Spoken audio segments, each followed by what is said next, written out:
Hi there, my name's Medusa and I'm a Grand Magus here at the Legion of Terror, and we are here to present you with a little bit of casting information. A lot of people have asked to learn more about casting, and so we'd like to give you a little bit of information about casting.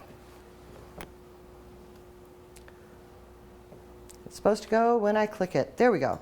What exactly is casting? Now, when we talk about casting, we're not actually talking about what really is casting. What we say when we're talking about casting is really a life cast.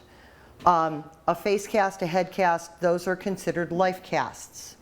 As a matter of fact, any body part is considered a life cast because it's made from a live person. So that's why it's a life cast. But we just call it casting, although that's not what the industry calls it. Now, when we talk about making a cast, casting is actually the last step. First comes a whole bunch of other steps for making a head cast. The first part is that you have to cover the person's face with alginate. And there's a picture of what that looks like when you're covering somebody's face with alginate. They can't move. We make sure that there's holes for they can still breathe.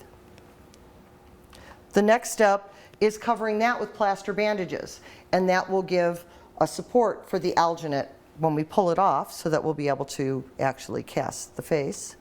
And that's what it looks like when the plaster bandages are done. You can notice there's the bridge of the nose has actual supports on it, but there are actually still holes so that we let our victims breathe. After that, you pull off the face, making sure that you keep the alginate and the plaster bandages in one piece. Following that is pouring the ultracal.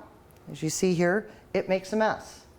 Today we're not going to be making you do any ultracal. We'll be mixing up the ultracal for you and pouring it for you, but you can feel it if you'd like. It is a toxic chemical and there is a hazardous chemical sheet on it, so make sure you wear gloves when you do that. And the last step is pulling the cast face. And we don't have a picture of that, but there are plenty of them here in the room for you to look at. So, casting in the Magus program. The first level of Magus, there is no casting in because that's just working with color to change the shape of faces. And when you get to your high Magus, that's when we start needing to do casting because it requires you to make a prosthetic. And that's what we're going to be doing later on in our first steps, is making a prosthetic. And you'll actually be sculpting it, and we're going to make a mold, just a very small version of what we saw earlier. Okay. And the Grand Magus is actually what you saw earlier. You'll have to make an entire head cast and then sculpt and make a prosthetic from that mold. Now, a lot of people have questioned, how much does casting cost? Well, you can get a head cast kit from Monster Makers for $100. This will cover most people's heads if you have a normal sized head. If you have a large head, it's not going to cover it. You're going to need 2 of them. Now, if you're a member of the Legion of Terror and going through the Magus program, you might be able to get this subsidized depending on what the Magus Council decides for that year. It has been known in the past that high Maguses going for their Grand have been subsidized for their costs. That depends on the Magus Council, not me. Now, once you start doing this, there will be additional costs for clay, ultracal, foam latex, more ultracal, more foam latex. Usually the clay lasts you a little while, so you only have to buy it every 5 or 10 pulls. But you will be buying more foam latex and more ultracal and more mold making materials, and you're going to hear about a new technology, and yes, new technologies come all the time, and so this becomes an addiction. I'm sure you guys all know people who had their first tattoo and then had to get an entire body, not just a sleeve, because they loved it so much. This can become one of those addictions.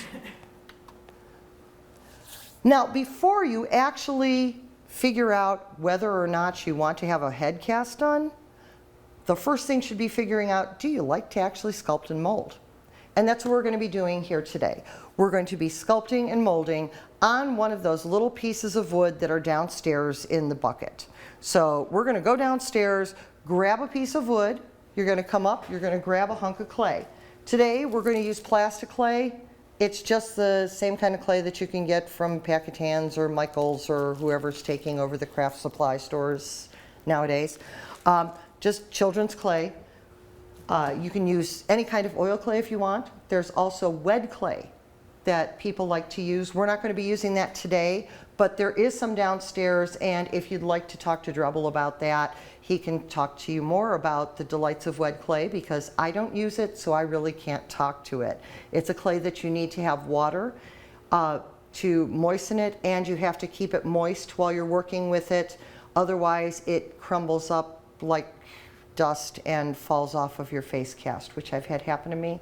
So I don't use it. I use oil clay because I can just let it sit, and when I come back to it, as long as the cats haven't played with it, it's exactly the way I left it. Okay, once you get your piece of wood and hunk of clay, we're going to have you sculpt a scar, a bullet hole, any other kind of little thing that you want to make a mold out of. And then once you do that, we're going to have you dam it up, which means make a little dam on the sides, like a little wall. And then we're going to pour the ultracal for you. And then we're going to wait for the ultracal to harden. And then we're going to wait some more for the ultracal to harden. And then we're going to wait some more for the ultracal to harden, because it does take that long. There is a chemical process that happens with ultracal. It will heat up and then it will cool down. You have to wait for it to heat up. And if you touch it while it's hot, you will burn your hands. This has happened. So please don't touch it while it's hot. You can put your hand over it and feel if it's warm or not, or if it's cooled down.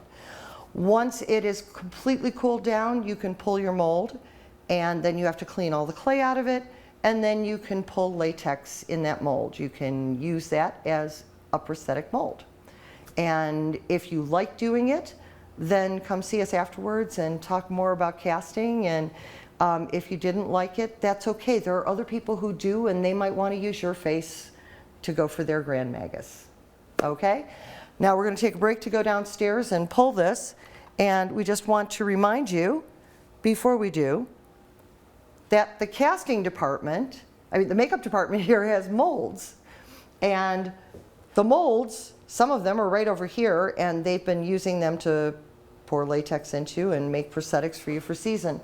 If you have any interest in molds, the makeup department would be happy to teach you how to properly slush molds and or make bald caps.